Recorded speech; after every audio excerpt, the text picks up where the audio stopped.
زعما واش نقدروا نعيشوا شي ريمونطادا سياسيه هاد السنه؟ علاش الاخوان انا قلت لكم هاد الهضره؟ حيت ما يمكنش. راني بارطاجيت الفيديو على مصطفى الخصم البارح وجاوني واحد التعاليق اللي الناس كامله تايقه في مصطفى الخصم وباغيه مصطفى الخصم يكون هو القائد ديال الحكومه 2026. نتوما الاخوان شنو كيبان لكم؟ واش مصطفى الخصم قادر على هذا المنصب ولا ما قادرش؟ في التعاليق باشرونا. ولكن اللي عجبني في هذا الشيء كامل هي الشعب عاق بداك السياسيين اللي كيعطيو الوعود الكاذبه وكيطلعوا 5 سنين والشعب كياكل العصا.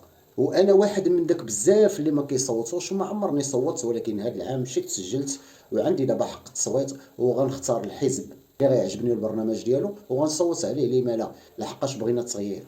حيت والله الاخوان من لينا غير اللي كيجي كيكذب علينا.